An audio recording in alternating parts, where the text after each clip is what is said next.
El libro de Enoc, o 1 Enoc, no fue escrito por el Enoc bíblico, aquel patriarca antediluviano, presentado en Génesis 5, 18, 24, como el bisabuelo de Noé, el hombre que caminó con Dios, entre comillas, y fue arrebatado al cielo sin experimentar la muerte. Aunque el texto mismo se atribuye explícitamente a él, presentándolo como el autor que registró sus visiones celestiales, sus viajes cósmicos, las revelaciones de los ángeles y las profecías sobre el juicio final. Los académicos coinciden de manera casi unánime en que se trata de una obra de autoría múltiple, compuesta varios siglos después y que emplea un recurso literario muy común en la antigüedad judía, la pseudoepigrafía. Este procedimiento consistía en atribuir escritos a figuras venerables del pasado remoto, como Enoc, Moisés, Salomón o los patriarcas, para conferirles mayor autoridad espiritual, moral y profética en un contexto donde la voz de un antiguo justo pesaba mucho más que la de un autor contemporáneo anónimo. En realidad, el libro de Enoc es una compilación de 5 secciones principales, que fueron compuestas de forma independiente por varios autores judíos anónimos entre aproximadamente el siglo III a.C. y el siglo I después de Cristo, un periodo de intensa actividad literaria apocalíptica en Judea, marcado por la dominación helenística, la revuelta macabea y la posterior ocupación romana. El libro de los vigilantes, capítulos 1-36. La sección más antigua data probablemente de entre el 300 y el 200 a.C.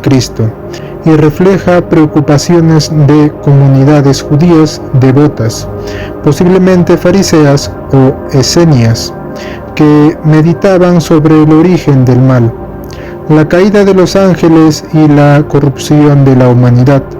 El libro astronómico, capítulo 72-82, también temprano, alrededor del 250 y 200 a.C., revela el profundo interés de ciertos círculos judíos por los calendarios solares y lunares, la astronomía y el orden cósmico, influenciado en parte por conocimientos babilónicos. El libro de los sueños, capítulos 83-90, se sitúa hacia el 165-160 a.C., escrito en plena revuelta macabea contra los seleucidas, utilizando alegorías, animales, para reinterpretar la historia de Israel y proyectar esperanzas de liberación.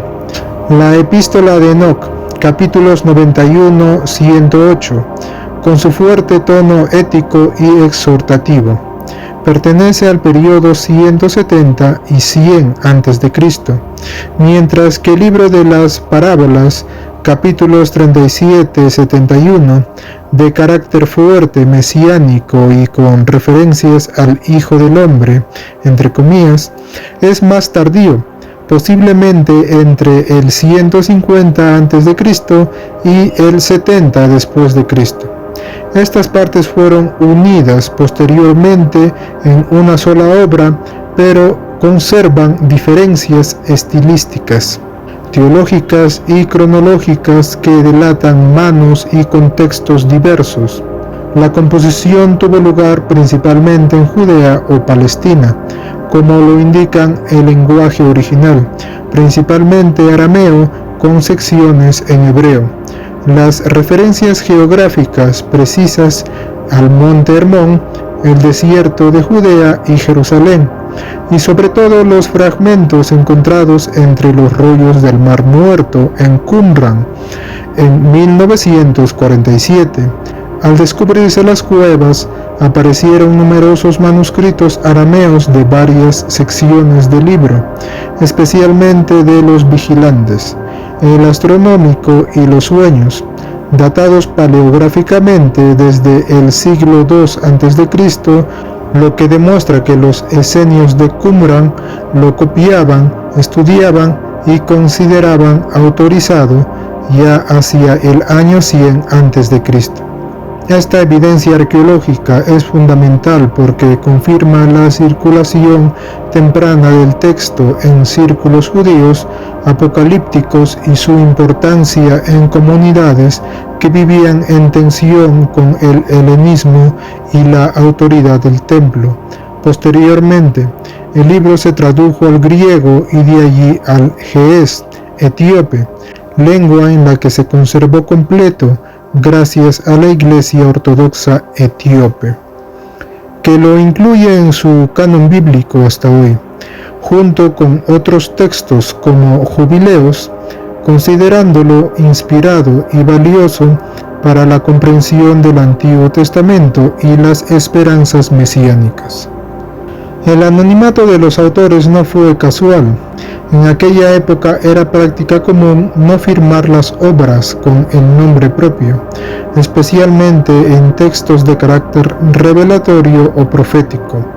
Los escritores deseaban que el mensaje, la denuncia de la corrupción, la promesa de juicio divino, la descripción detallada del cosmos y la exhortación a la justicia llevara el peso de la autoridad de Enoc, el séptimo patriarca que caminó con Dios, entre comillas, en lugar de la suya propia. Además, muchos de estos círculos apocalípticos operaban en contextos de persecución o marginalidad política, por lo que el anonimato también servía como protección. Esto explica por qué no conocemos sus nombres individuales, aunque es posible rastrear influencias. Sabios procuraron por el calendario y la pureza ritual. Grupos mesiánicos expectantes ante la opresión extranjera y comunidades que reinterpretaban mitos antiguos para dar sentido a su presente turbulento. Desde una perspectiva racional, histórica y arqueológica, resulta imposible que el Enoc bíblico hubiera escrito material alguno. Según las genealogías literales de Génesis 5, Enoc habría vivido alrededor del 3400 a.C., en la séptima generación desde Adán. Sin embargo, la escritura como sistema organizado no existía todavía en esa época. Los registros arqueológicos más antiguos corresponden al cuneiforme, protoescritura, surgido en Uruk, en la Mesopotamia meridional, actual Irak, hacia el 3200 y 3100 a.C., inicialmente como pictogramas y marcas contables en tablillas de arcilla para la administración de templos y palacios. Poco después aparecieron los jeroglíficos en Egipto alrededor del 3100 a.C. El alfabeto antecesor de los sistemas modernos surgió mucho más tarde, hacia el 1800 a.C., en la península del Sinaí. Por tanto, incluso si un personaje histórico llamado Enoc hubiera existido, no habría podido escribir, entre comillas, un libro. La tecnología de la escritura simplemente no estaba disponible, y cuando surgió, se limitaba a una élite de escribas al servicio de reyes y templos.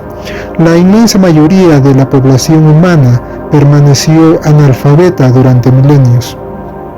Los próximos textos judíos posteriores, como el libro de los Jubileos, compuesto hacia el 160 y 150 a.C., intentan resolver esta tensión afirmando que Enoc fue el primero que aprendió a escribir, entre comillas, y que los ángeles le enseñaron el conocimiento de los astros y las letras. Pero esto mismo es parte de la construcción mítica. Los autores del periodo helenístico proyectaban hacia el pasado lejano las capacidades de su propia época. Cuando la escritura ya tenía más de 2500 años de historia en el Medio Oriente y formaba parte cotidiana de la vida intelectual judía. El libro de Enoc es, Por tanto, una obra brillante y compleja de judíos del periodo del Segundo Templo que utilizaron el nombre de Enoc como seudónimo literario, similar a como hoy alguien podría escribir el diario secreto de Abraham, entre comillas, o las visiones de Moisés, entre comillas, para transmitir ideas teológicas, éticas o cosmológicas con mayor resonancia. El libro de Enoc no es un documento antediluviano, sino un testimonio invaluable de la rica diversidad del judaísmo entre los siglos 3 a.C. y 1 después de Cristo, un periodo formativo tanto para el cristianismo naciente, que cita o alude a él en textos como la Epístola de Judas, como para corrientes apocalípticas judías. Su preservación completa en Etiopía y su redescubrimiento moderno a través de los rollos del Mar Muerto han permitido comprender mejor cómo los antiguos judíos imaginaban el origen del mar, el orden del universo y el destino final de la humanidad. Todo ello a través de una voz prestada del lejano patriarca Enoc. No fue Enoc quien lo escribió. Fueron varios autores judíos, anónimos, en la tierra de Israel, quienes con maestría literaria y profundidad espiritual crearon una de las obras más influyentes de la literatura apócrifa antigua.